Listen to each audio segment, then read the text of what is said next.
Good morning, good afternoon, and good evening. On behalf of the Nepal Institute of International Cooperation and Engagement, I welcome you all to the International Conference on Understanding International Migration. I extend a very warm welcome to our distinguished moderators for this session, Dr. Aakansha Natani, fellow scholars, and participants who have joined us through Zoom and are watching us live on Facebook. We're glad to witness your presence here today. Firstly, the International Forum aims to bring together rigorous and erudite scholars on the working on the migration issues from around the world over a single platform. This conference is a full-day event with 11 different sessions, with 2 sessions running parallelly throughout in the white and green rooms. The conference features 73 scholars from across 25 different countries who will be delivering their presentations and sharing their understandings on the international. This session is now streaming live on YouTube, so feel free to share on your social media handle with hashtag ICUMIM2021. Also, please do follow us on Twitter at the rate Contact Nice and subscribe to our YouTube channel Nice Nepal. Now, this is our 6th session of the conference, and to chair this and moderate this session, it is a real pleasure to have Dr. Aakansha Natani here with us today. Dr. Aakansha Natani is working as an assistant professor in the Department of Political Science at St. Xaviers College, Jaipur. She has been awarded a PhD degree for European Studies from the School of International Studies, Jawaharlal Nehru University, New Delhi. She has been a visiting scholar to the Leuven Center for Global Governance Studies, KU Leuven, Belgium. She has worked in Delhi University as an assistant professor for about 4 years. And without further any ado, madam, I request you to take this session forward. Thank you. Thank you very much, Navya, for the kind introduction, and also thanks to Dr. Pramod Jaiswal and Dr. Vijayata Mahendru for giving me this opportunity to chair this very interesting session, and also to listen to all the sessions that you have organized as a part of this conference, the kind of issues that you are discussing, like Rohingya crisis, gender issues, climate change, economic migration. All of this is very important, very relevant, and these are the issues that actually needs to be discussed at the global platforms instead of just discussing them at let's say one university or something. So I'm very delighted to be the part of this session, and we have a very interesting panel in this session, which we are going to share. The speakers are going to share their knowledge from Russia, about Chinese Canadians, Finland, Europe, Indonesia. So I welcome you all for on the session on immigrants around the world.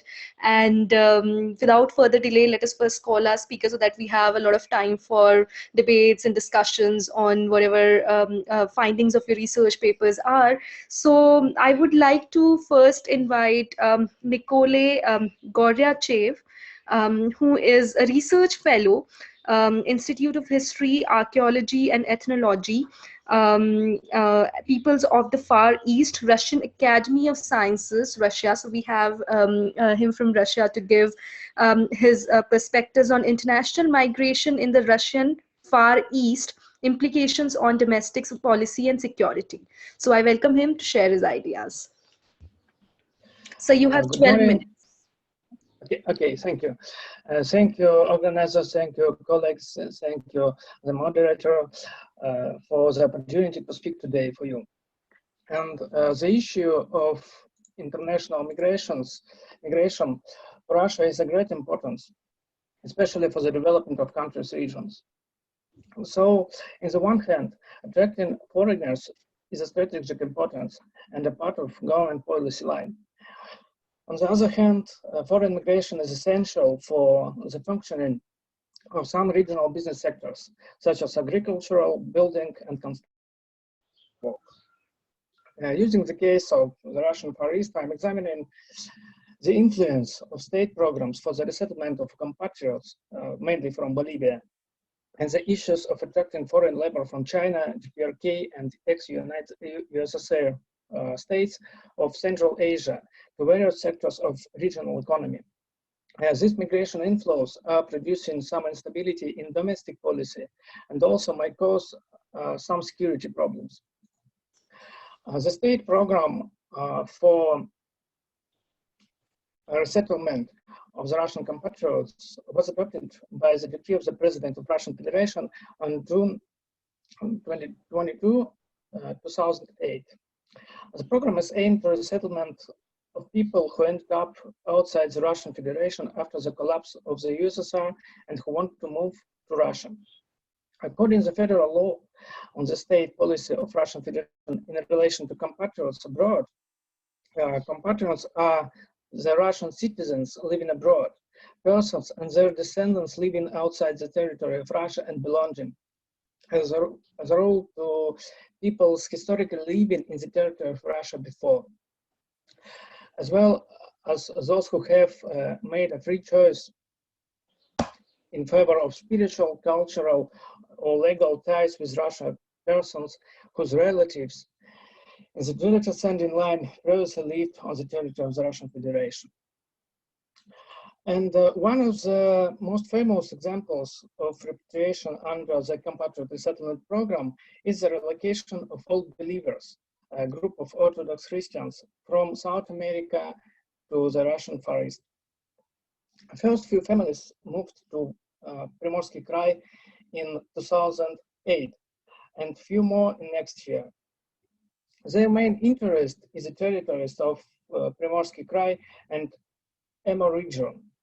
There is a lot of arable land and the potential for development of agriculture. So, as for now, more than 100 old believers from Bolivia, Brazil, Uruguay, and the United States of America have come to Primoria under the program of resettlement. However, it's revealed two problems. First, the main thing of the migrants ask of government is to provide them with long-term loans on special terms for the house building and the creation of a peasant farm. Today, such opportunities appear, for example, by the programs of Department of Agriculture of the Primorsky territory and from Russian Agricultural Bank. But the main constant is the size and duration of loans.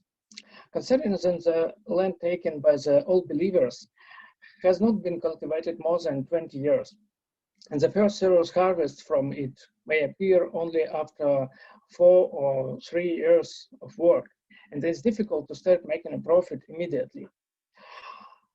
Despite the fact that the resettlement of the old believers in itself aroused a great interest primarily among scientists who had the opportunity to study their way of life, and this was a second problem.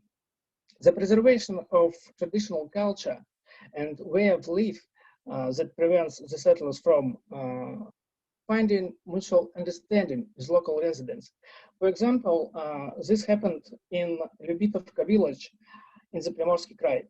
Local residents hoped that the emergence of old believers would revive agriculture in the settlement and new jobs will be created, but it did not happen.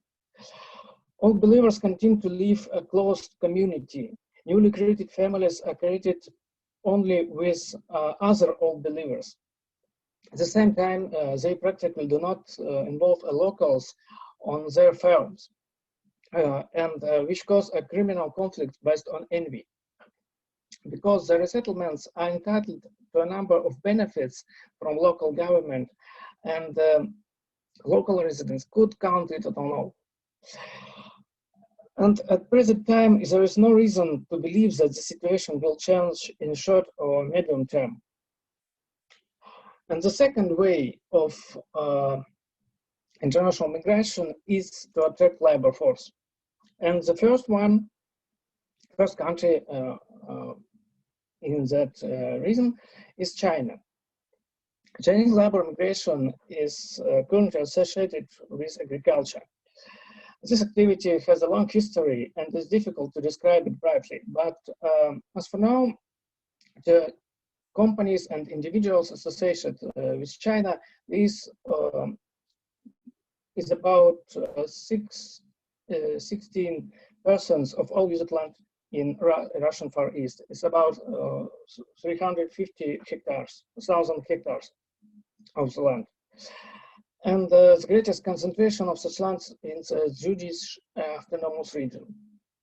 Chinese agricultural enterprises have some number of inherent features, and one of them, and main of them, is the fact that they try to hire mainly Chinese people. They explain this by the fact that the local population is not included to hard work and is largely skeptic, thinks that local people are very connection to drunkenness and sabotage of work. This is not unique problem. This is also indicated by Russian businessmen, which face a similar problem in rural region. Also, Chinese workers usually do not know Russian language at all, and they cannot interact with local population normally. Some experts believe that due to this, in the regions bordering China, the shadow economy is developing and based on interaction between exclusively Chinese people. The importance of the Chinese presence was shown by the COVID pandemic. In 2020, the yield of traditional crops in the Far East was less than the calculated indicators. Seasonal workers from China were unable to come to work, and it was not possible to replace them with local people. This led to a rise in prices and a shortage of certain types of seasonal products, such as watermelons and cucumbers. Until 2019, North Korean labor force was an important part of construction and renovation activities. North Koreans were especially prized for their hard work and discipline. For some time, North Korean workers' brigades have been the most important resource on the home renovation market. The illusion of North Korean worker today is working like a slave is far from the truth. Price of their repair services in an apartments are sometimes 2 times higher than Russian ones. And despite the fact that there is a Korean rotation and the workers go home and go Russia again, they usually return back to Russia for keep their place in this business. And reduction of North Korean brigades by the sanctions of United Nations sanctions has in some way reshaped the labor market. Brigades of immigrants from the former USSR countries, as well as Russian brigades, began to gradually form, and this led to an increase the prices of their services, as well as a slight decrease in quality. However, due to the fact the coronavirus pandemic has led to a certain stagnation in construction industry, it's too early to say that long-term consequences will entail the disappearance of Korean workers and new brigades coming. But the labor migrants from the countries of former USSR, in contrast to Chinese and Korean, is a not clearly defined link to any specific sector of economy of origin region. They must concentrated in service sector and low-skilled labor, but they can be found in almost in any field. This is because the low-skilled labor market is not attractive to local population, and in addition, this is more profitable for an employer to hire a migrant for such a job, since the volume of payments and taxes in the aggregate will be less than of hiring a local resident. Currently, most of ex-USSR migrants work under so-called labor patents, where the employer is a local businessman. Is it curious that initially it was not so easy to migrants to integrate in this service sector, since the local population boycotted their presence? This happened, for example, in a taxi industry. Migrants were forced to improve the quality of service that they provided, as they began to lose in competition with local drivers, despite the fact that both of them worked for same aggregator, Uber or Yandex Taxi or Maxim Taxi. Also, migrants from the countries of former USSR is more criminogenic communities than Chinese or Korean ones, and they are biggest security threat among other migrants. On the one hand, this is due to the fact that many of them often go into illegal position, often on ethnic grounds, which provokes them to engage in criminal activities. It's easier for them to do this, in fact, because they usually have a better knowledge of Russian language than Chinese or Korean migrants. On the other hand, terroristic organizations from Middle East enter Russia through such migrants on the basis of Islamic fundamentalism. And the Russian Far East, despite its geographical distance, is no exception. In 2019, the Federal Security Service of Russian Federation announced that the liquidation of terrorist organization cell in Primorye region. The group included 4 citizens of Central Asian states. The members of this organization were accused by the Investigative Committee of Russia of organizing a terrorist attack in the subway in St. Petersburg in 2017. One of the terrorists found a Vladivostok trace. They are most controversial group of migrants list.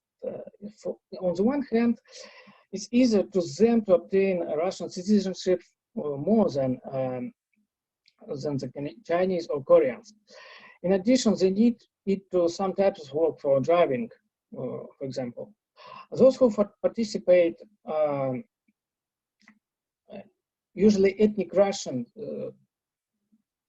those who participate in the resettlement program, usually they are ethnic Russians or identify themselves as such, one of ethnic Russians. Moreover, most of ex-USSR migrants are not participate in compartment resettlement program. On the other hand, despite the obtaining citizenship, they often do not strive for integration into the local society and play in rules of local society. They retain their language and their life principles, retain their national identity. In this case, the basis for the formation of ethnic tensions for the future. And approximately the same thing is happening in Europe now. And so I think that all migrant inflows in the Russian Far East should be analyzed in the future, because now we can say that the process is stable, because the process is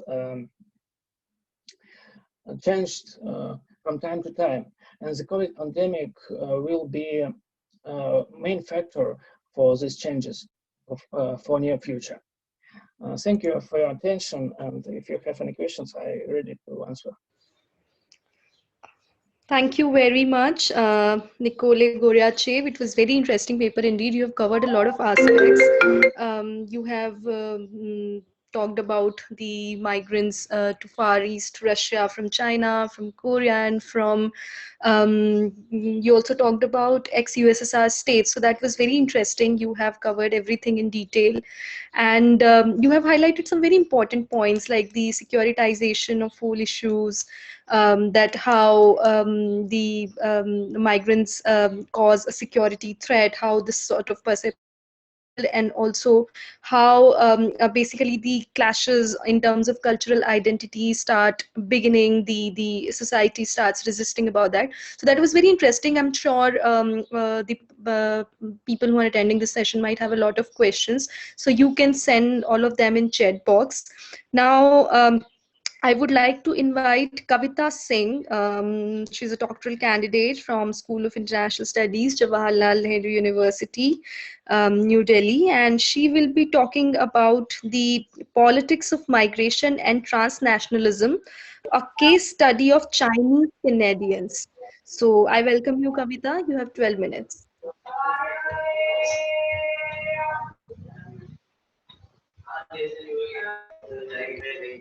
Am I audible? Yes, yes, you're audible and you're visible too. Okay. Good afternoon, everyone. My name is Kavita, and I am a doctoral candidate in the Center of Canadian, US, and Latin American Studies. So my topic for today is the politics of migration and transnationalism, a case study of Chinese Canadians. So first of all, I would like to give a brief introduction about the historical evolution that has been taking place in the Canadian society with the migration of Chinese. Am I visible? No, you're not visible now. Yes, you're visible now. Okay, Yes. though, so the Chinese integration to Canada may be traced back to the years before the Canadian Confederation in the 1867, going back to 1788. The first Chinese immigrants were mostly the coolies hired in groups to work on construction projects such as the transnational railways or in mining. But after 1900, migration started taking place in stages. Over the course of much of the long history, many Chinese immigrants were victims of social stigma, stigma and discrimination. The relationship between the Canadians and the Chinese has thus been very complex and long. So now I will throw some light on the immigration process. So I have divided it in different phases. So the first phase of Chinese immigrants, it can be traced back to 1858, the time of the gold rush, which continued till after the Second World War years. The immigrants at that time came mostly from the southern province of Guangdong, and it was expected and um, it was expected that they would return to China after earning enough and continue to have links back home in order to send money from their meager earnings. But the first wave mostly came from the British colonies, including those in what is now Eastern Canada, as well as from California. And they are settled in British Columbia, especially on the Vancouver Island, in response to the Fraser River Gold Rush of 1858 and 1860. Moreover, the immigration laws did not let them bring their spouses or children to Canada, nor would they get married and settle in Canada. This means that it was neither a period of growth nor prosperity for the Chinese in Canada. So the second wave of Chinese immigration into the province started during the construction of the transcontinental railways at the end of 1870s. Around 1500 Chinese arrived in Canada from United States to work on the construction of the line between 1880s and 1881. And they were joined by more than 16,000 other Chinese immigrants, including 10,000 who came directly from China. So the Chinese immigration policy towards Chinese started with a head tax in 1886. It rose from $50 to $500 in 1903. So between 1905 and 1907, around 100 Chinese laborers paid the head tax of $500. The Chinese were mainly settled in British Columbia, where higher head tax were imposed at their strength increased. So the head tax initiative failed as an attempt to stop Chinese immigration, but on the other hand, it became very beneficial for making money from the Chinese. But not all Euro-Canadians like this area. A group of Euro-Canadian women argued that reducing the head tax would attract more immigrants. Some of them could be employed as their households and their cooks. So in 1903, the Chinese Immigration Act ended the legal Chinese immigration until 1947. It is an exclusive ban, complete ban for a specified country only, that is applied to Chinese. The immigration between 1923 to 1947 were mostly illegal, and most of the reason were the uniting the family members and their spouses. Uh, the Chinese immigrants were very poorly managed and were only seen as a labor hired to meet their economic and infrastructure requirements. While some Chinese saw themselves as the sojourners, temporary immigrants who would return to their country of origin once they will make some money. Many were in the for the long haul. So this was not a part of Ottawa's plan, and so steps were taken to limit the immigration and thus encourage the concept of return migration. According to Statistics Canada, in 1941, 95% of the married Chinese men in Canada were still separated from their families, and they were supposed bachelors in Canada and endured life without their wives and kin. and they were caught in extreme poverty, civil war, and the Japanese invasions of the 1930s and after the Second World War. So the Chinese immigration was suspended from 1923 to 1966, 1967, because of the exclusion of laws. In 1967, the policy of giving Europeans preferential access to Canada was abandoned. The Canadian broadened their immigration policy from seeking workers and also moved ahead for reuniting the families and also respecting the humanitarian traditions of admitting refugees. So in the post 1967, we can see more Chinese immigrated from different provinces of uh, mainland China, Hong Kong, and Taiwan. So as the number increased, so did the range of source countries. So some had stranded in other locals before coming to Canada, while others did not see Canada as their final destination.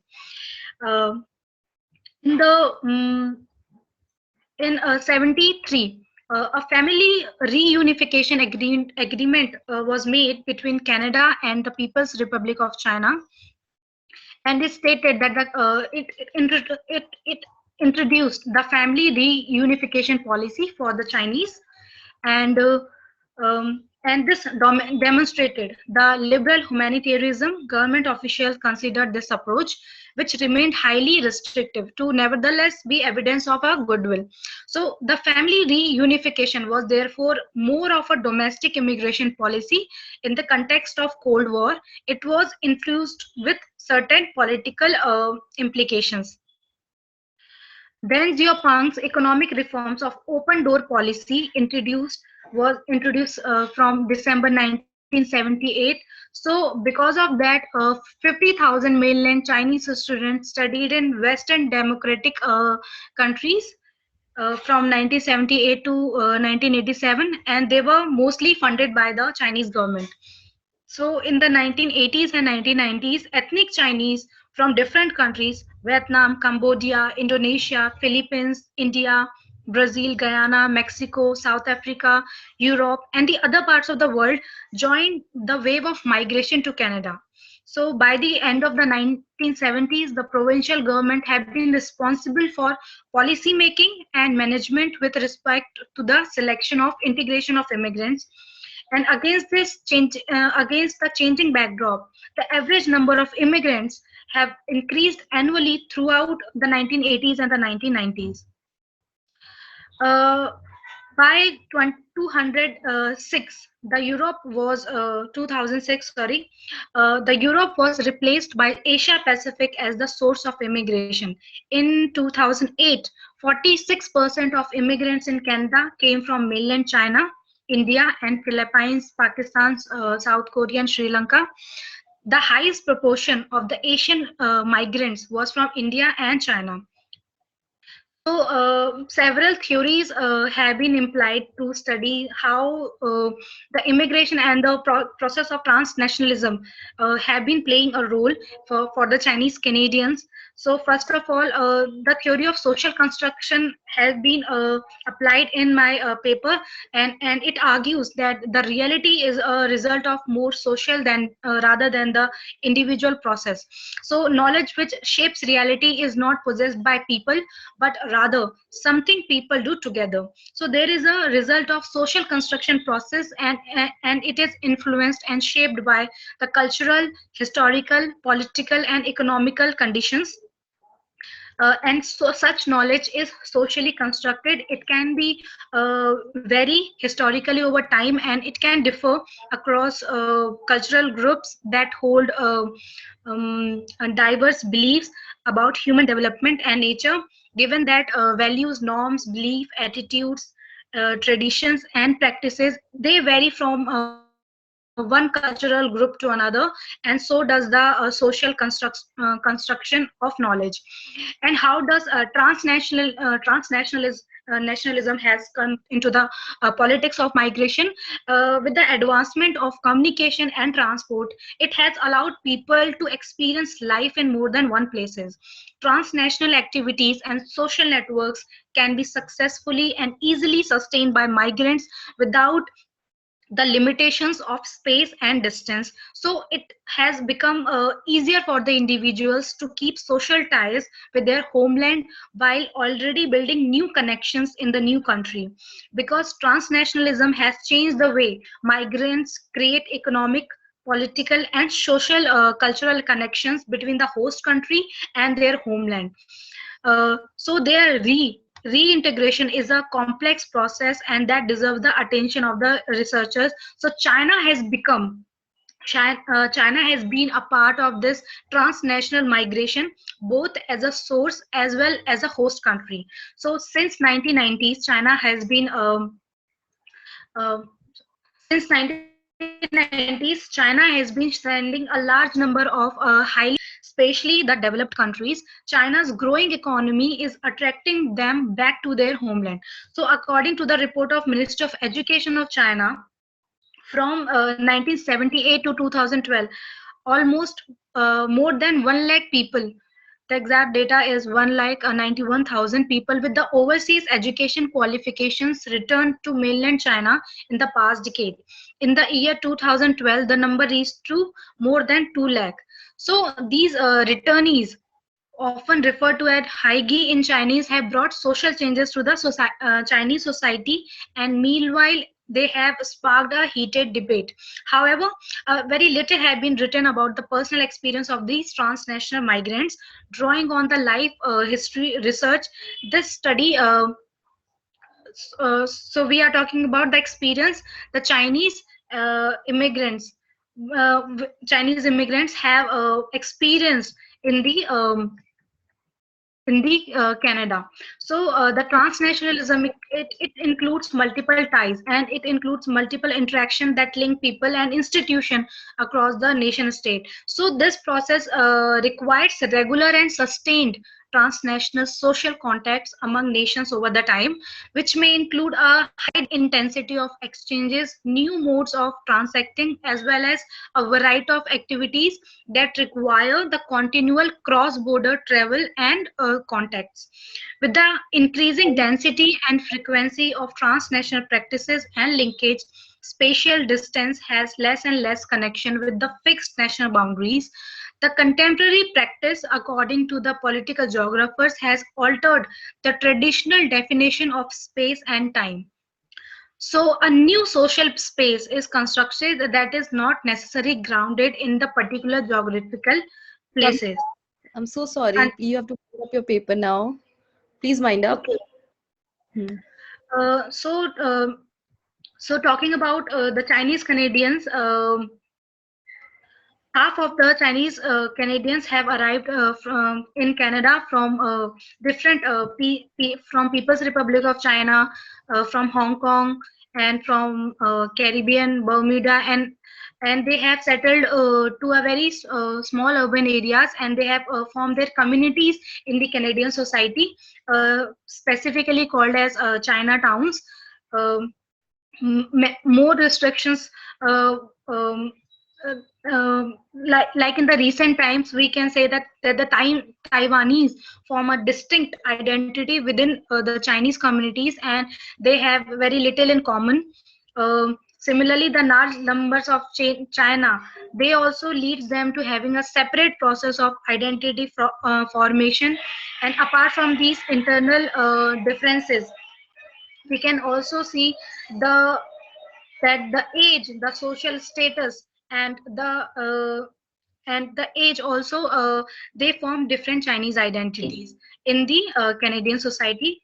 The concept of astronaut family has gained very popularity in the Canadian society, where the one person of mainly the oldest person stays in Canada and get benefit from the uh, healthcare, and the person they move back and forth from in Canada and in China, uh, and they move around very frequently. So there are I have mentioned different parameters for for this uh, Yeah, Kavita, maybe you can continue again after in the question answer round. Is that fine with you? Your time is up. I have to call the next speaker. okay, sure. All right, thank you very much. So Kavita has spoken, like she's given a very detailed historical account of Chinese migrants in Canada, and she's highlighted some very interesting points, like sort of social stigma that migrants face when they go to other countries, and the kind of social stigma that Chinese people have faced in Canada. And I was this whole part about theory of social construction of knowledge that is applicable on the migration studies as well was also very interesting. So please ask questions, a lot of questions to Kavita. And now I would like to invite Afroz Zibai, who's doctoral candidate. Wait. Yeah, so who is a doctoral candidate in Manchester Metropolitan University, UK, and speaking on exploring the experiences of Kurdish refugees in Finland. Very interesting. So I would like to invite Afroz to start his presentation.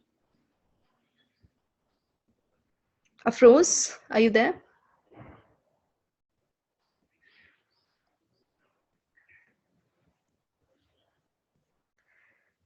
Do we have Afroz in the meeting?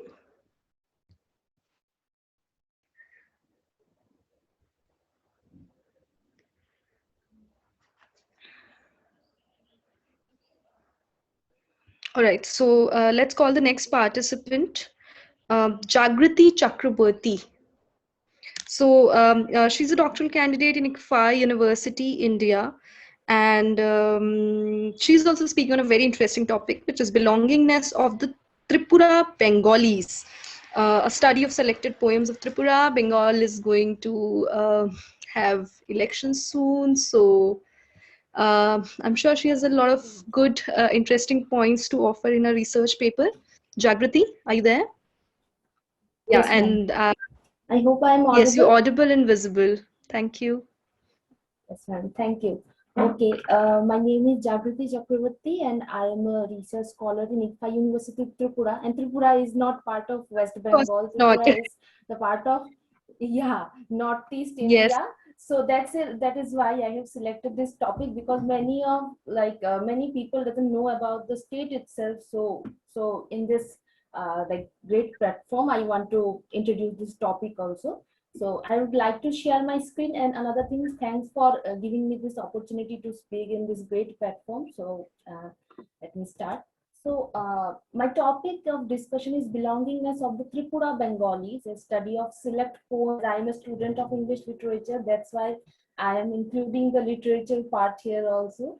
So belongingness of the Tripura Bengalis. First of all, I would like to talk about where is Tripura? Tripura is a small little state in northeastern part of India.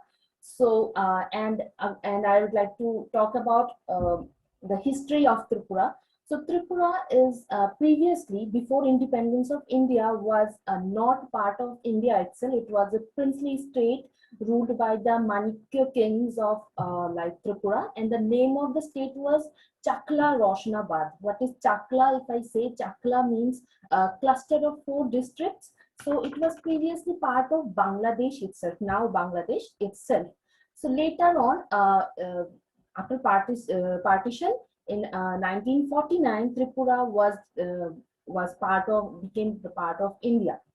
So today I'd like to talk about some 3 main points of my discussion, that is belongingness, Tripura Bengalis, and representation in poems. So what is the belongingness about this situation? The Bengali community settled in Tripura is basically the part of undivided Bengal, which was also previously the part of princely state Tripura. So the Bengali community previously, they used to live in Bangladesh, now Bangladesh itself, and when this partition and everything happened, they migrated before the partition to Tripura. As I have already mentioned, in 1949, Tripura was included as a as in India as a state, union territory. Later on, it became it got the proper statehood and all. So Tripura Bengalis, they migrated from there, and like why this belongingness? The belongingness is because as they left their home, the house which they used to live in Bangladesh. But later on, as in 1947, India was divided into two parts, that is India and Pakistan, and Bangladesh fell in East Pakistan. So they, before this partition, they started migrating here in Tripura. So after settling here, they started feeling nostalgic about the places they left and the home they have left. Means the borderlands which were drawn between the countries made the Bengali community to pay homage to their position. They only carried their surnames as their identity. So only their titles of the surnames were only reflection of their identities, and they started living here in Tripura. So as I have already mentioned, Tripura was previously known as Chakla Roshanabad, which means the cluster of 4 or more districts. So, so the Bengali community settled out here. So representation in poems, which is the main focus of my discussion, how this feeling of belongingness in those migrated people is being reflected in these poems of the writers who belongs to Tripura itself, as literature helps us to to save the memories, to to preserve the feelings which were there in the minds of the people. So in my next slide, I'll be taking the collection, the Mystic Mountains. From this collection, I'm going to discuss. It is the collection of translated English poems from Bengali. Today, now I'm going to discuss about the poems. As I have limited amount of time, I'm not going to take line by line poems, but I'll be focusing on few important lines from the poems. So the first poem which I'll be discussing, that is Nakul Das's Sandbank, where it is said that if I take the last line, that let all the memories of my old house get illuminated. I want that all the agonies of my bankrupt mother be turned to poetry, just as birds' wings are dependent on the free air. Just as some discussions remain concerning me, let them remain as they are. So in this poem, the speaker has said that how the old house, the memory of old house is still there in his mind, and the memory of his mother, how she has migrated from that part of the country to a newer place, and where right now he is not able to go anymore because of the border, because of the partition, because of the migration. So the feelings, the nostalgic feelings of the old house is represented in this poem as Sandbank. If I take the next poem, that is Blood Relation. From the title itself, it reflects the relationship of blood between the people. So if I take the last few lines of the poem, where it's been said that this miserable people with heads bowed low, they are my kin, they call me repeatedly with outstretched arm.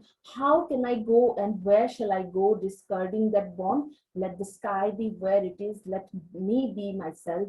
What's the use of going there where there is no relation of blood? So the speaker is asking that, like, how I can go, how I can move to another place where there is no blood relation. How can I leave my people, my loved ones, where I used to be, where I used to stay? So the feeling of belongingness, the feeling of nostalgia is reflected in each and every poems of these Bengali writers who previously might be the part of the greater Bengal, and later on, because of the migration, they shifted into the another part, or the part which was also a part of Bangladesh itself, but because of the partition, now it's divided.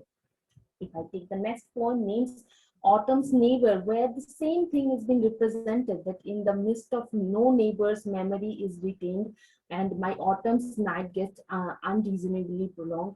Then it is thought my companions have gone far away as in exile. So then the migration is compared with exile, as they have shifted from one place to another, and it's like exile for them because they are no longer in their own home. If I take my next poem, that is Migratory Bird, in this poem, the title itself speaks that how the feeling of migration is considered as the migration of birds, as migration the birds can fly to one place to another, but we as human beings, we don't have the right to go one place to another. We don't have, because we have the borders in between us, but the birds, they don't have.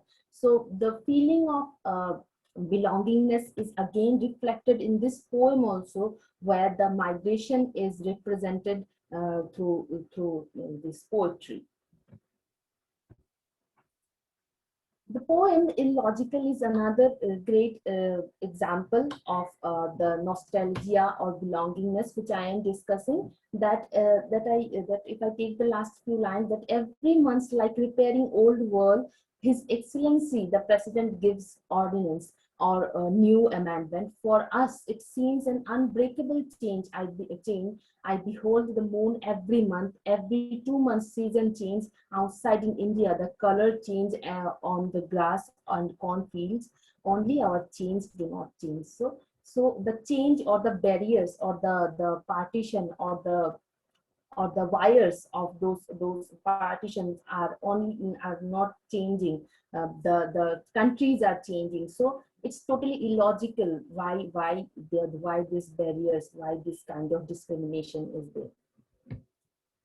If I take the next one, that is Traveler, where the speaker is saying that for you on this long road, I am traveling alone in this world. I do not know when, in which opportune moment, this journey will come to an end. There at the end of the faraway horizon, the road disappears in an infinite country.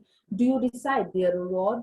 I in splendid costume, shall I be able to lie at your feet at the end of this long journey? So the traveler or the person who is migrating, the person who is shifting his place, he is asking that at the end of this long journey, am I going to get the destination which I want, the people with whom I want to be, and why I am traveling, why I am doing this journey. If I take the ultimate thing which I want to share, that these poems reflect the painful journey of the Bengali community who migrated from East Pakistan, now Bangladesh, through Tripura.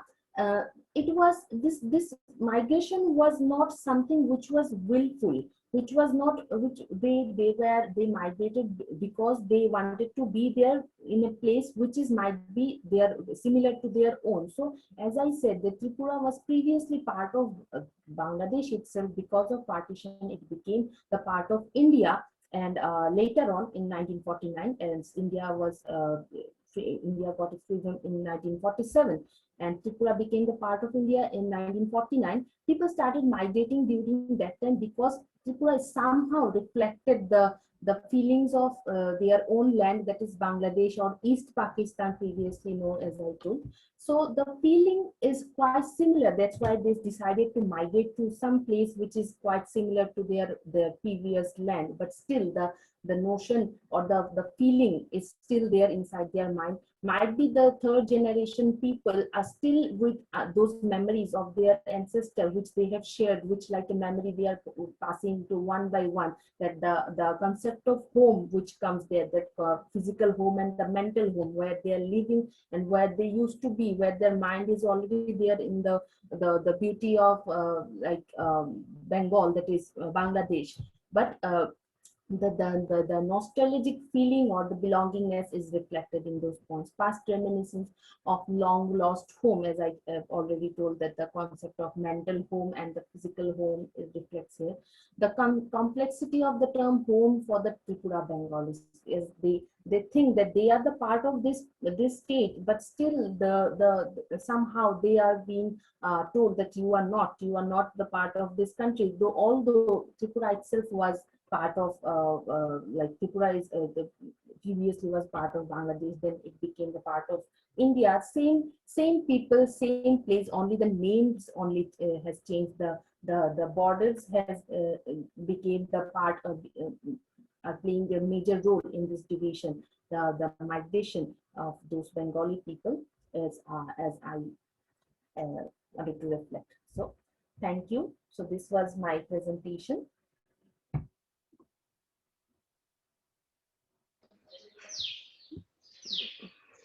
Thank you, Jagrati. It was a very, very interesting presentation. I think maybe I did not speak well, and that is why this confusion came in the very beginning itself. What I meant was that this whole question of migration and identity has become an electoral issue now, and that is in that context I was talking that the kind of laws that have come up, and then the kind of resistance that is taking place against those laws. So in that context, but your paper was very, very interesting because literature is the true reflection of society, of emotions, of like the human sort of collective feelings that people have. So the question of belongingness and the question of nostalgia, and of course this complexity of the term home, that's very, very interesting.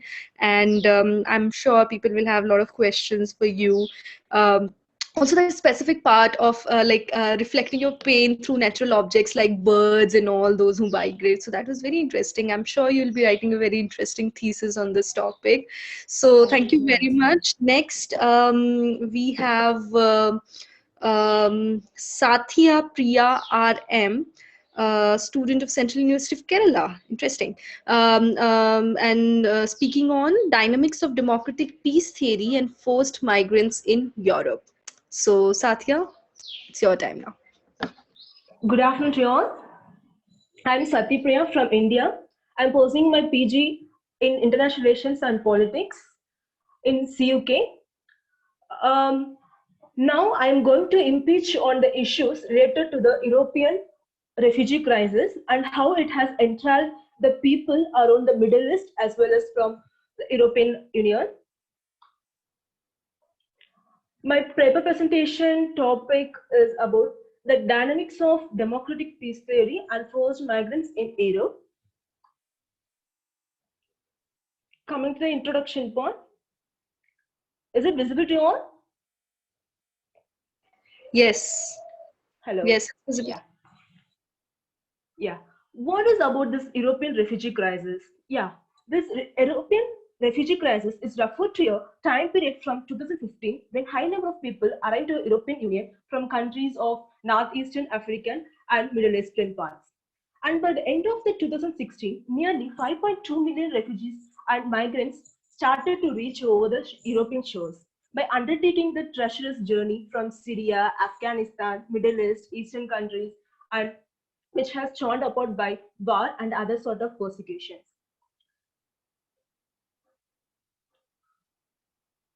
And how these people were migrated? They have taken several routes, and I have classified based on the 3 Mediterranean Sea route. The first one is the people who have migrated from Western Mediterranean Sea route were mostly from countries like Morocco, Algeria, Guinea, Ivory Coast, Nigeria, Senegal, they have taken this route. Then coming to the second route, the people have taken from the Central Mediterranean route. Here the entry point is through the Italy, and most of the people were from sub-Saharan countries like Eritrea, Libya, Nigeria, etc. And coming to the Eastern Mediterranean route, here the entry point to European Union is through Greece, Cyprus, Bulgaria, and most of the Syrians, Iraqis, Afghans, Pakistans took this route to reach over the European countries. You can look at this map. And even they have taken the land routes as well to reach the European countries. And why they have migrated? This is the question. Here comes the reasons. These refugees came from countries which are severely affected by ongoing armed conflicts like Syrian civil war, war in Afghanistan, Iraqi conflict, war in South Sudan, Somalian civil war, and even Arab Spring. After a certain extent, the citizens of these war-affected countries do not able to bear that sustain under the war-torn societies, and hence they have decided to take asylum in European countries in hope for the better opportunities. And majorities of the refugees are from Syria, Nigeria, and Pakistan. Just pointed, these are the majority of the people. And which is the most important factor which forced these migrants towards the European countries? We can classify this into a push as well as a pull factor, but under this forced migration, we have to note that it is pointed to be under the push factors like few services, only few services, lack of opportunities, unhappy lifestyle, poor transportation, natural disasters, war, shortage of food, etc., etc.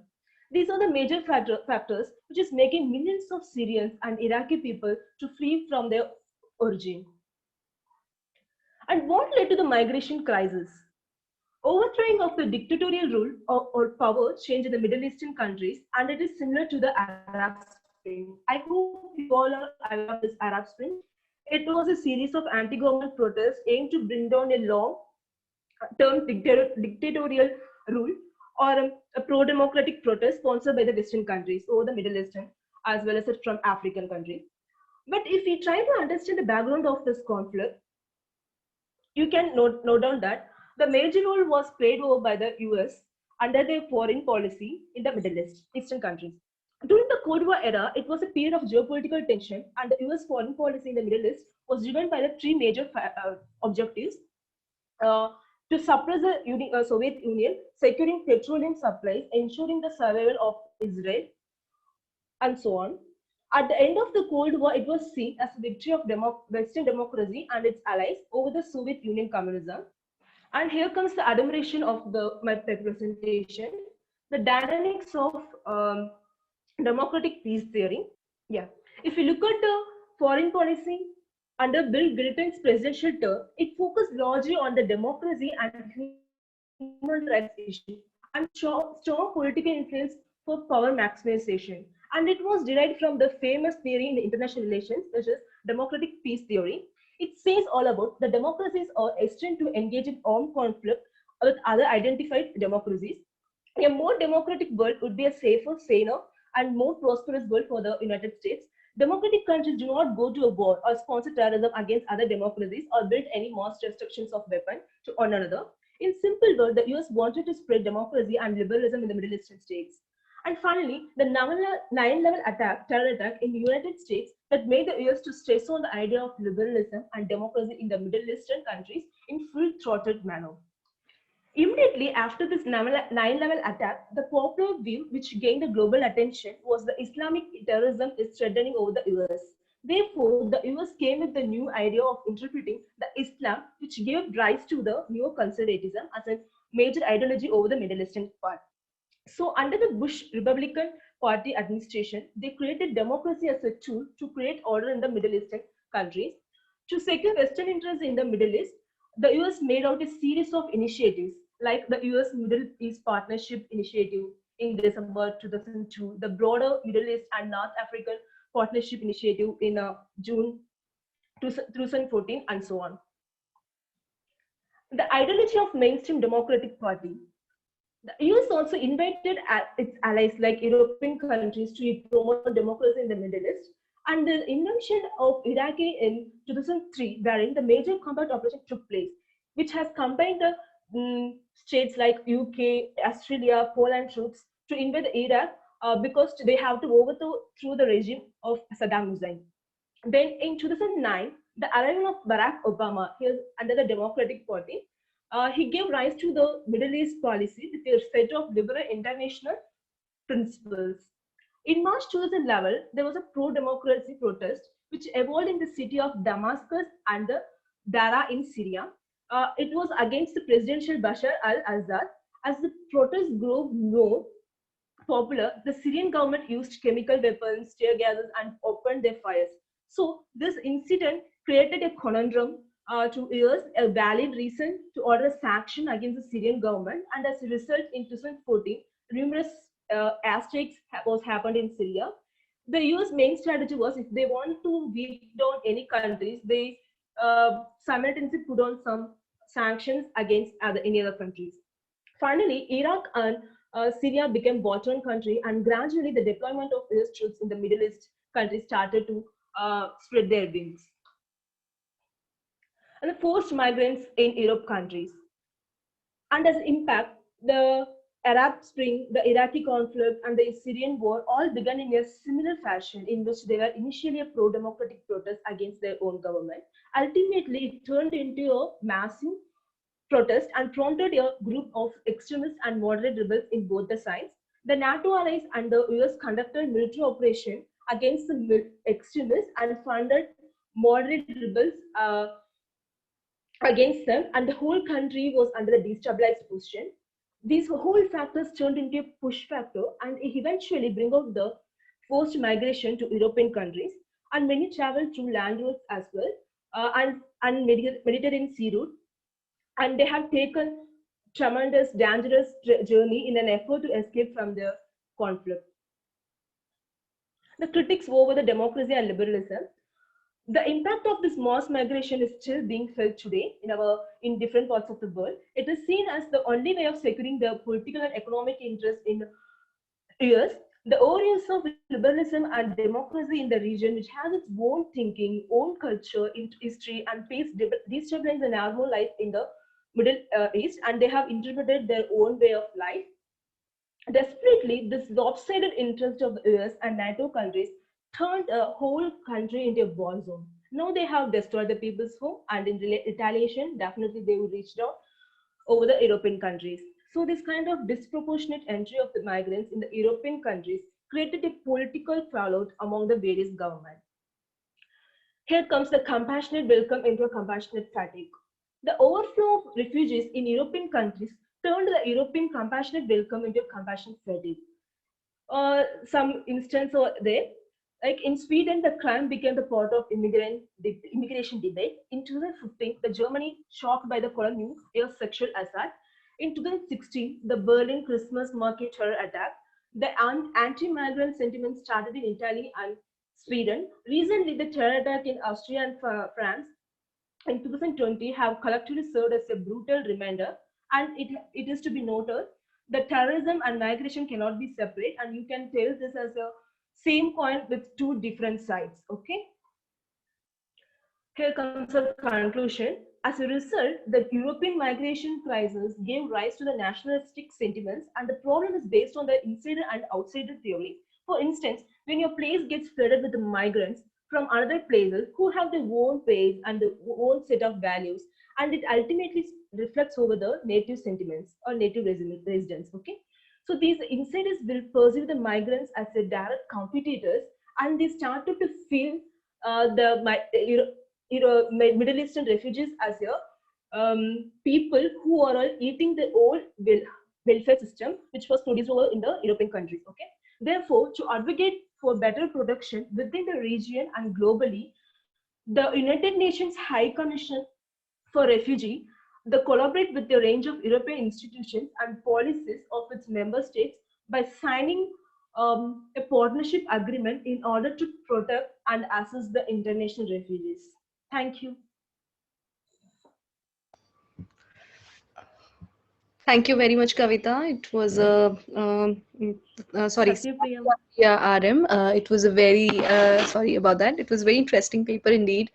And Europe, of course, is a very crucial example of this whole migration debate, that how they welcomed the migrants immediately after the Second World War, as believing that they are the guest workers and they'll go back, and then they stayed there. And in the second and third generation, the question of citizenship emerges, that whether they should be granted citizenship or not. And once they are granted citizenship, then they are equal with others. So do their cultural identities should be acknowledged the way the cultural identities of the native Europeans are acknowledged.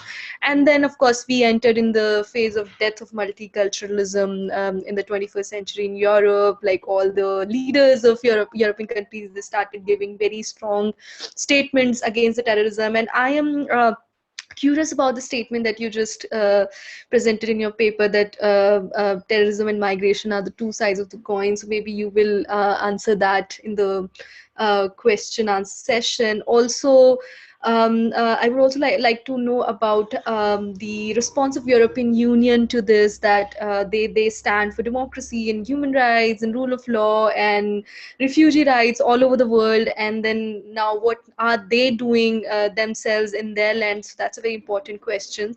So I hope you will address them, all of them, in question answer session.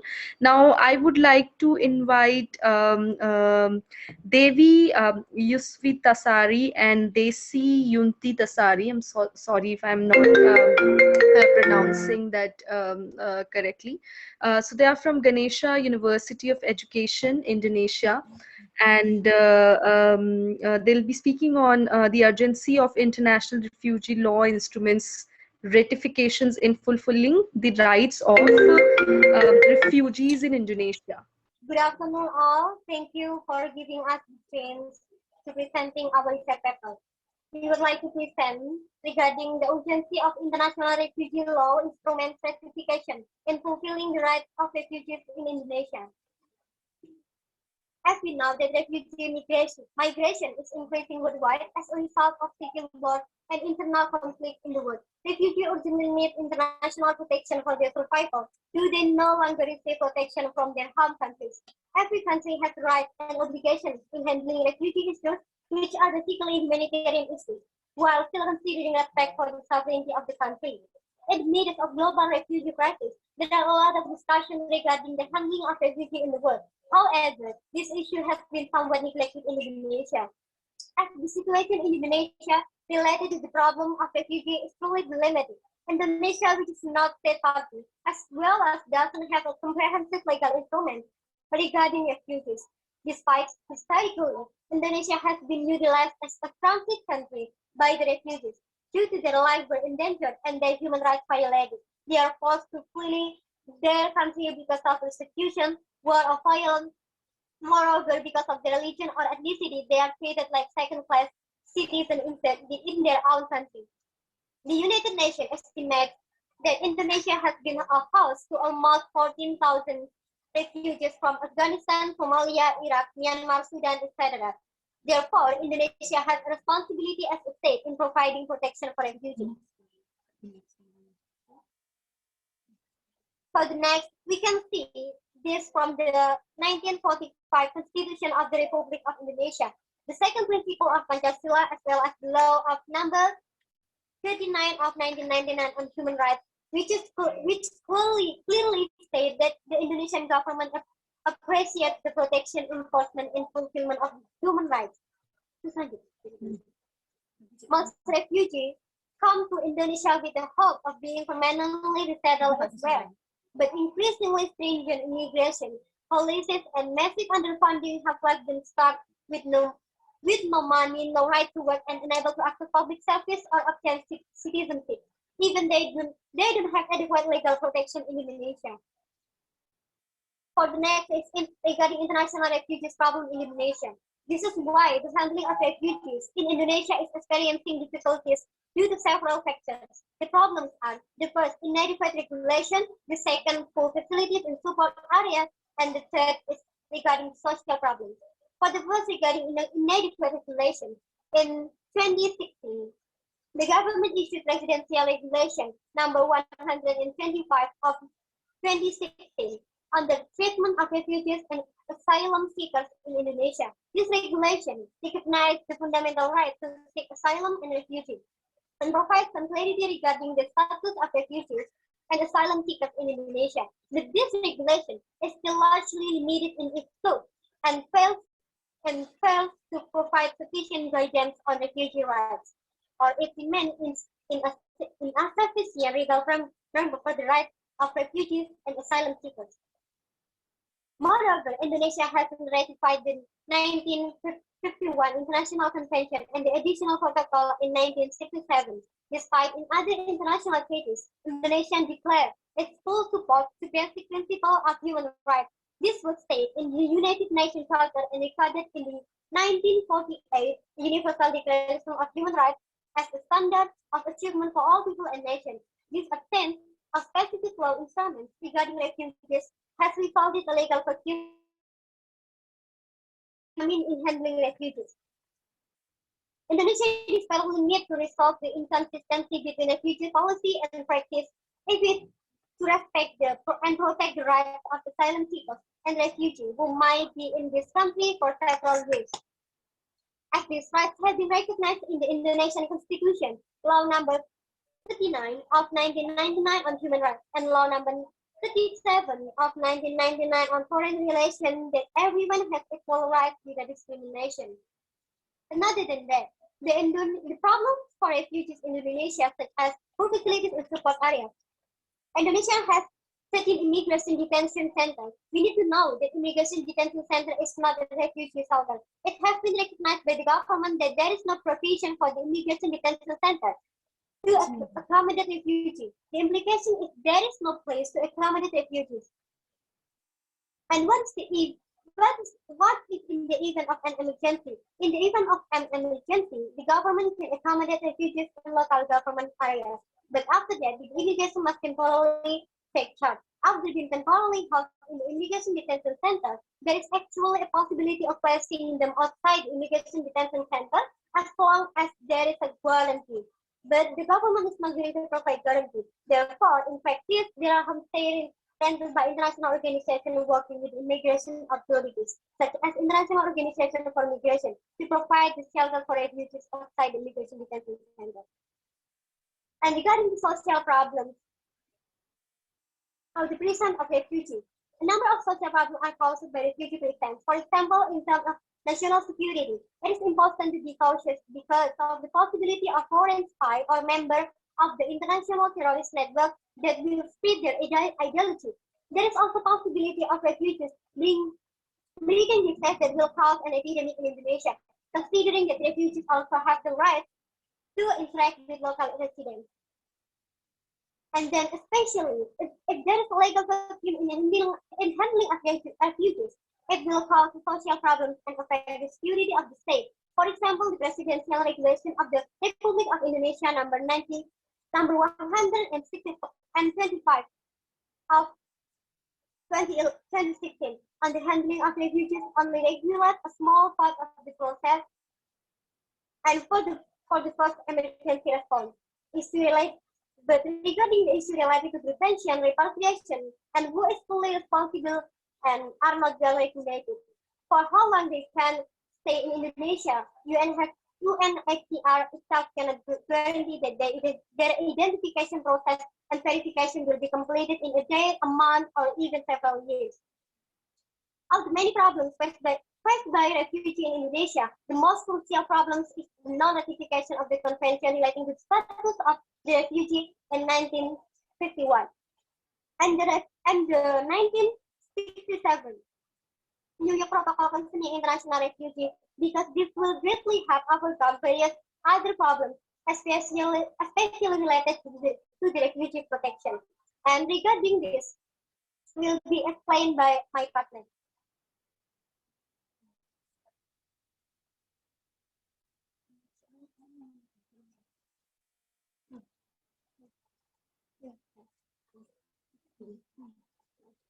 Okay, thank you. Here I will continue the explanation regarding our research paper. It's about the international obligation of Indonesia relating to the refugee handling, and the second, the urgency of Indonesia to ratify the 1951 Convention relating to the status of the refugees and the 1967 New York Protocol concerning international refugees. The international obligation of Indonesia relating to the refugee handling. Despite Indonesia is not a party to the 1951 Convention as well as the 1967 Protocol, and there are no regulations enforced in Indonesia that specifically address the issue of refugees. The Indonesian government cannot be separate from its involvement with the problem of refugees in Indonesian territory.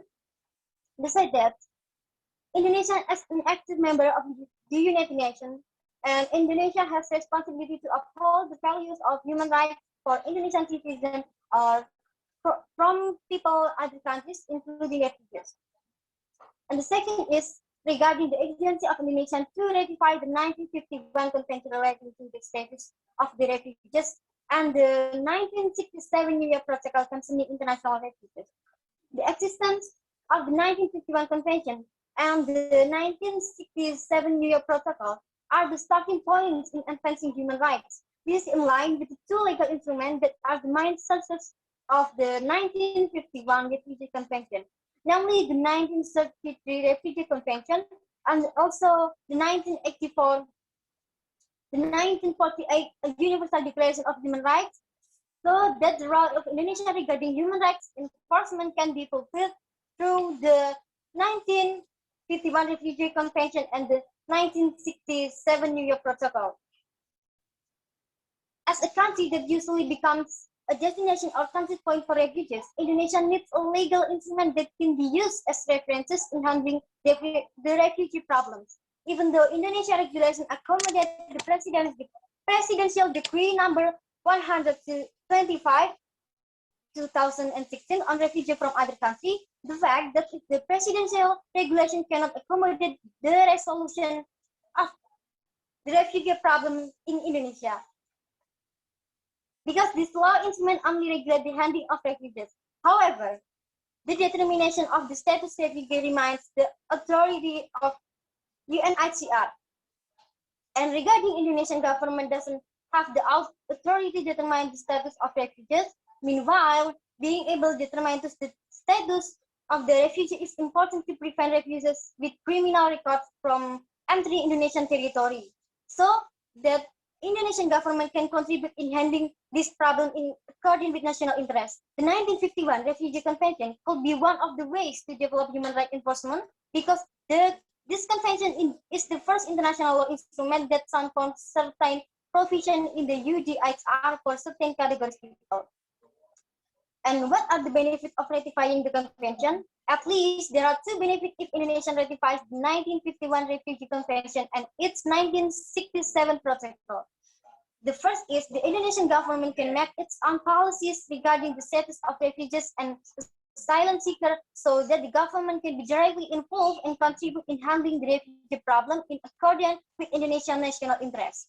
And the second is the Indonesian government may acquire assistance and international cooperation to strengthen its national capacity in handling the asylum seeker and refugee. Therefore, a more comprehensive solution in handling asylum seeker and refugee is expected. Regarding the solution for international refugee problem in Indonesia is the one organizing international refugee regulation, and the second is increasing the number of independent shelters. Regarding the organizing international refugee regulation, Indonesia needs specific regulation governing asylum seekers and international refugees. So their standard can be used in handling international refugees. This will ensure that the rights of international refugees are not neglected. And the second is increasing the number of independent shelters. Currently, about the 14,000 foreign refugees and asylum seekers stay in Indonesia. A total of 1946 people live in immigration detention centers spread over 13 regions. Please conclude your paper now. Please conclude. The refugees in Indonesia need protection, and protection of refugees is not only about giving asylum but in other forms, namely legal protection of their rights and also protection against violence and threat of being returned to their home country. Despite there are several provisions regarding refugees, but none have specifically discussed the handling of refugees in Indonesia. There are no specific provisions for asylum seekers and refugees in positive immigration law in Indonesia. Thank you. All right, that was a very interesting paper. It's always very important to study the legal regulations regarding migration and what sort of like other safeguard mechanisms that are built in different countries to address with the issues of refugees. So both of you have highlighted that very well in the context of Indonesia. I can see a lot of questions for you in the chat box, but before I invite the question, I would like to ask, do we have Afroz now? Has he joined the meeting? No, Dr. Kansha Afroz, I'm afraid, is not going to join us. All right, all right. So before we begin the question answer session, I have just some inputs that I want to offer in this session. All of you are doing like detailed studies, and so you are scholars of migration. But then as a student and teacher of political science, there are certain points that I want to highlight, and I would want you to address these debates in your answers that you give to the questions that have been asked to you.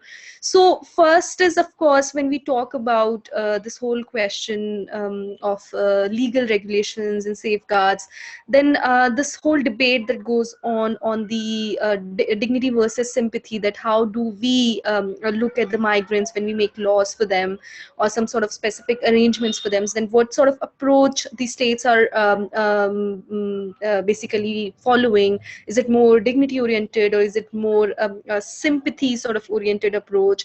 And then the debate between is it a global problem now, is it a global concern now, so so does it require sort of a global solution, or it has to be dealt separately by the different states.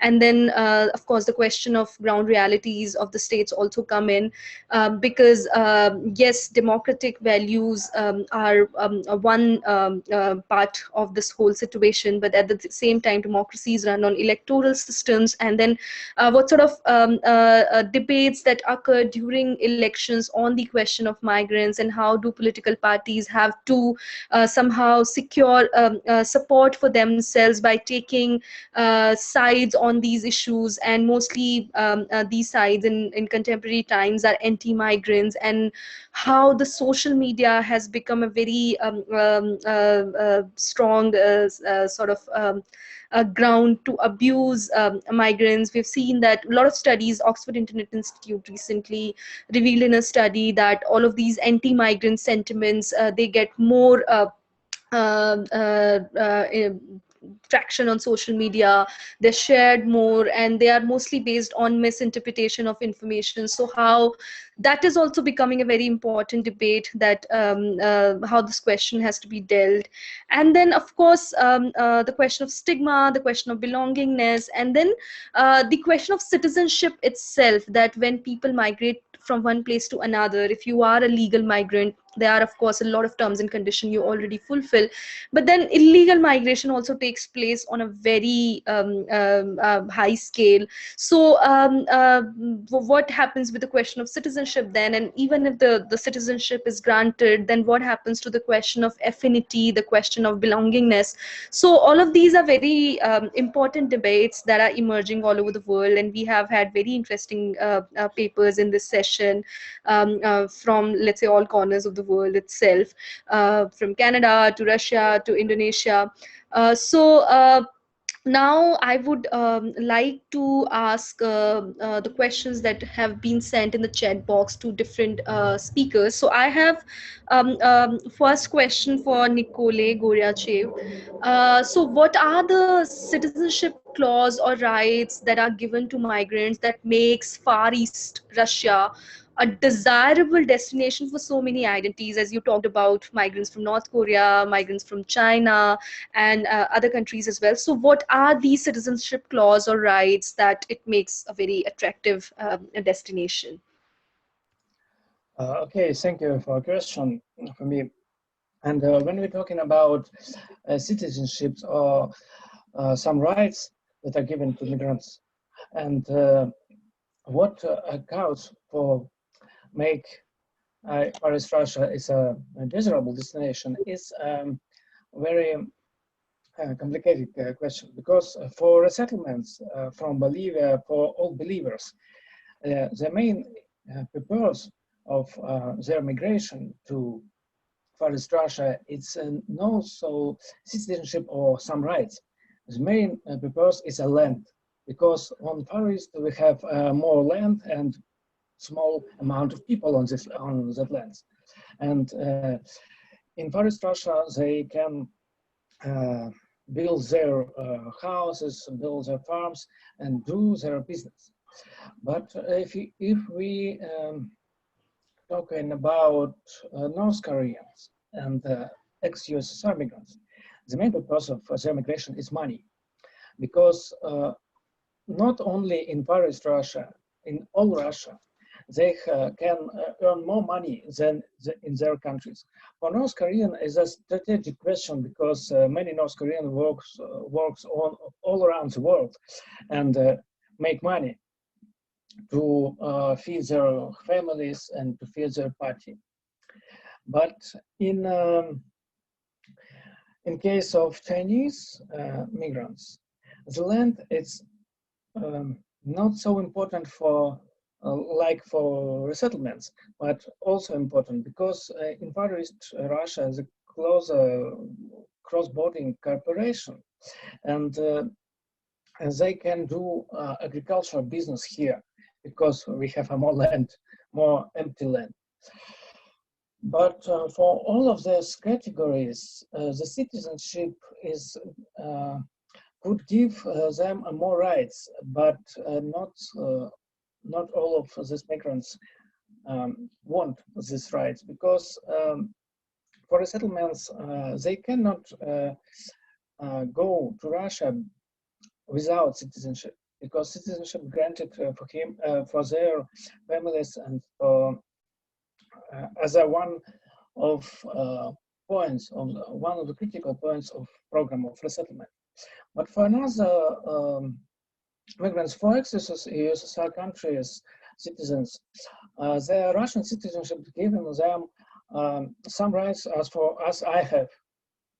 So free medicines, free education for their children, and so on. But they don't propose aim of gain citizenship for them, because they try to have a citizenship of their countries and citizenship of Russia, because we have close ties between ex-USSR Republic, and for many of the many people who lived in the USSR was a homeland, and when USSR fell down, many of them thinking that citizenship is not so important, the Russian citizenship is not so important for them.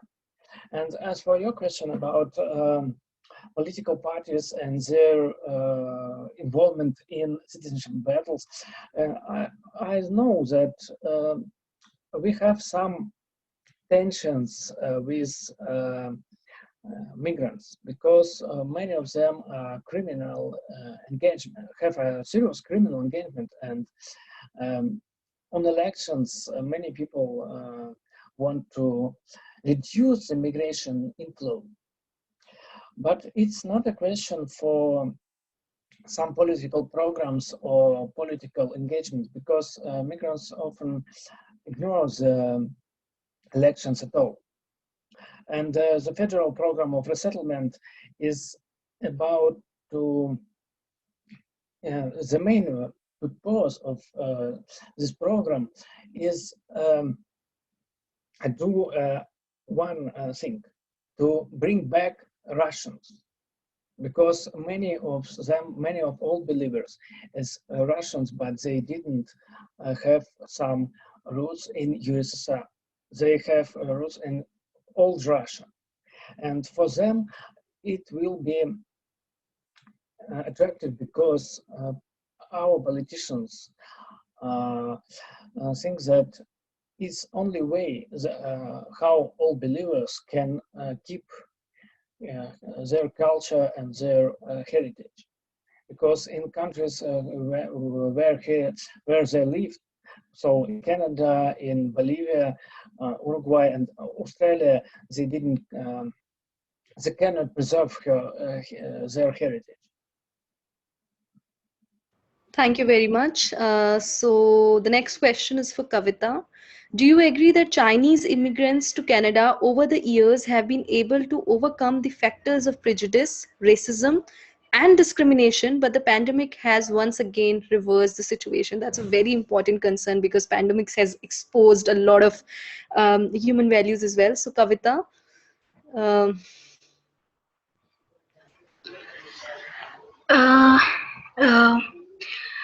I would say, like, being a neighbor of the most powerful country of the world, that is USA, it has its pros and cons, being its neighbor.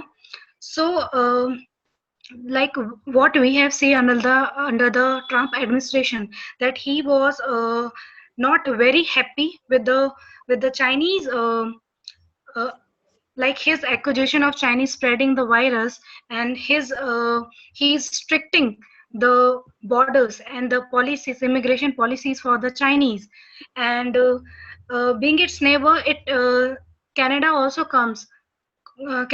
has to adhere some of the rules and regulations that has been implied in its neighbor.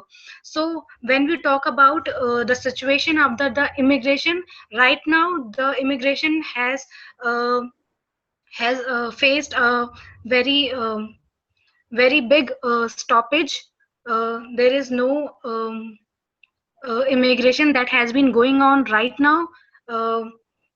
Canada has definitely made its policies, more stricter.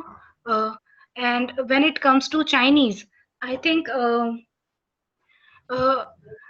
Canada do not apply those prejudices over the Asians or the Chinese as per, because on that matter it is on the immigration policies, it follows a completely different direction than the USA. Like on the matter of refugees also, we have seen in the under the liberal government of Justin Trudeau, he has completely went to the different direction than USA. He allowed Mexicans, he welcomed the Syrian refugees, uh, and he is ready to welcome the South Asians and the Chinese in the Canadian land. So I would say that even after pandemic, for now the situation has been halted. The immigration has halted, but for Chinese Canadians, it will not affect Chinese Canadians, especially to Canada. Yes,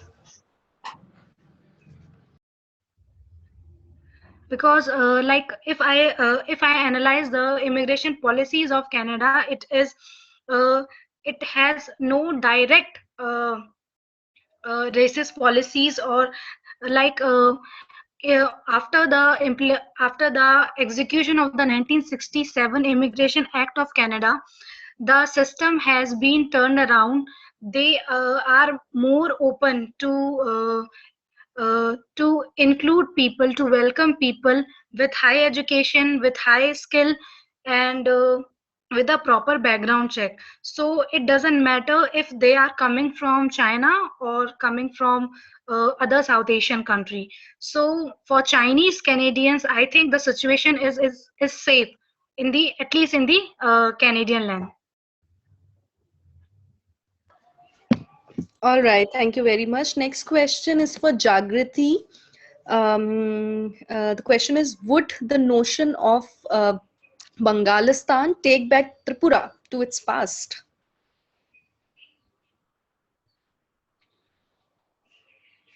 Jagrati, are you here?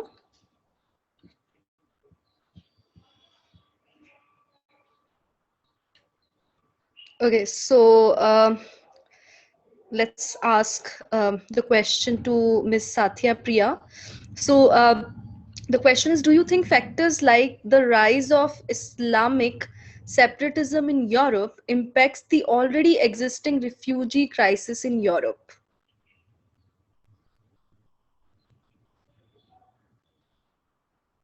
Do we have Sathiya? Come again, ma'am. The voice is getting jammed.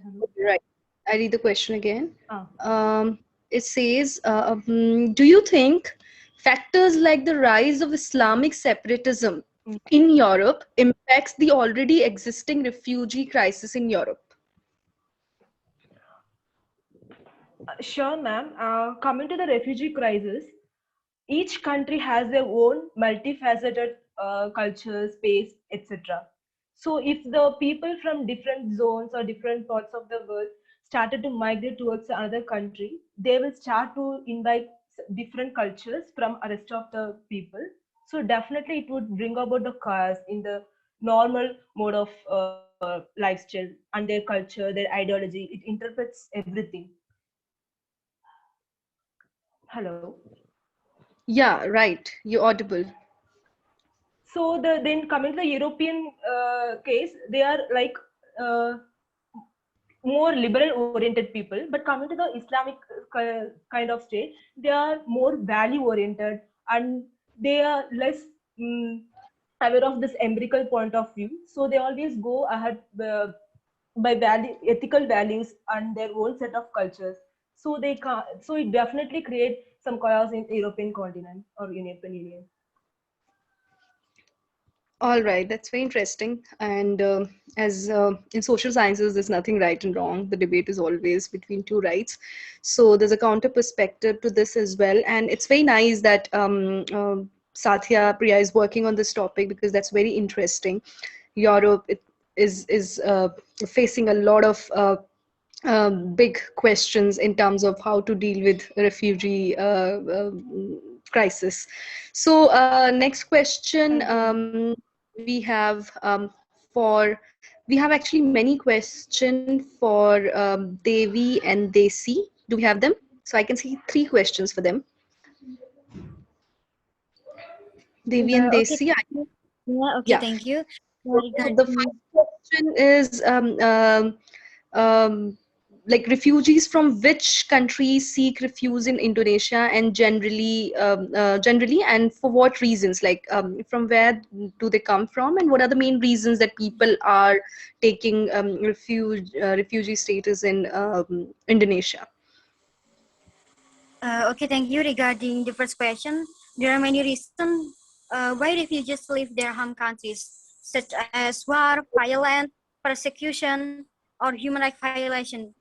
Uh, People flee in order to seek protection. So after they leave, they are unable to return home due to fear or threat to their safety. And regarding refugees in Indonesia, according to UNHCR, also known the refugee agency, there are around 10,000 refugees dwelling in Indonesia that are officially registered by organization as of July 2019. The majority of these migrants are from Afghanistan, Somalia, and Myanmar. Others from countries such as Sudan, Iran, Iraq, China, Ethiopia, Sri Lanka, and Yemen. Most commonly, these refugees are fleeing from their countries due to, as I mentioned before, war, persecution, or maybe violation of their human rights. And regarding the Right. second question, maybe Yeah, so the second question is, since Indonesia is itself an island country, does it have a problem of climate change induced migration from any of its island? Yeah, thank you. As we know that there are many problems that caused by internal migrants from other islands in Indonesia. We call it climate stressors, such as changing rainfall, heavy flooding, and sea level rise. For example, Jakarta that predicted to face multiple impacts of the climate change in the years ahead, so that internal migration may shift to other urban areas that less at risk, including other islands in Indonesia. Thank you. So we have one more question for you, which has been sent. It says, with many migrants spanning from the Asia Pacific, do you think there needs to be a factor of cooperative management of refugees between the home countries and the host countries, like the Indonesia? Some sort of cooperative management of refugee between home countries and host countries. Yeah, as we know that Indonesia, even though Indonesia hasn't yet ratified the convention regarding refugee protection, Indonesia till now have a solution, the current solution for refugees and asylum seekers in Indonesia, that maybe assisted voluntary repatriation and then resettlement or integration with the local community, so that the government can have a cooperation with the local community that will help the refugees for they have education or economic empowerment or another rights. Right. Thank you. So do we have Jagrati? Is she present in the meeting?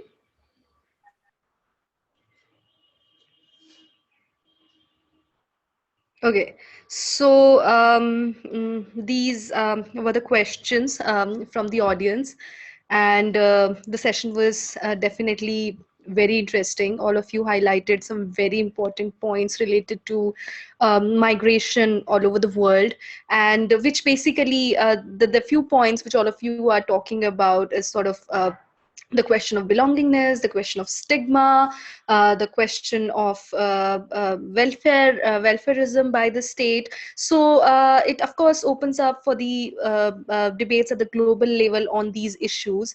But it was very interesting listening all of you, and I hope you keep writing on these issues, because these are very important issues of our times, and we get a chance to read each other on these issues. So thank you very much for participating in this conference, and thanks again to Dr. Pramod and Dr. Vijayata for giving me this very sort of great opportunity to chair this very interesting session in this conference. Thank you. Thank you, ma'am. So now, as a word of thanks, yeah. Distinguished speakers, chairs, ladies and gentlemen, we've come to the end of the session number 6. It is my honor to propose a vote of thanks on behalf of NICE to all who have graced us with their presence and contributed their parts to make this event a resounding success. First of all, we would like to express our profuse gratitude and sincere thanks to Dr. Aakansha Natani for agreeing to the session today. Our sincere thanks also goes to our speakers for being a part of the event and delivering such a comprehensive and convincing presentation. We're really honored to have all the speakers with us here today. We would like to acknowledge our gratitude to our friends from the diplomatic community, experts, academia, media, and different organizations. Finally, I must mention our deep sense of appreciation for our audience who has participated in the webinar and those who are watching us live on our YouTube channel. Thank you for your valuable time and attention and for making this session productive with your questions. We are all truly honored to have you all with us today and hope to stay connected with you all in the future as well. It's really been a pleasure, and we request you to join us at our next session too. Thank you so much once again.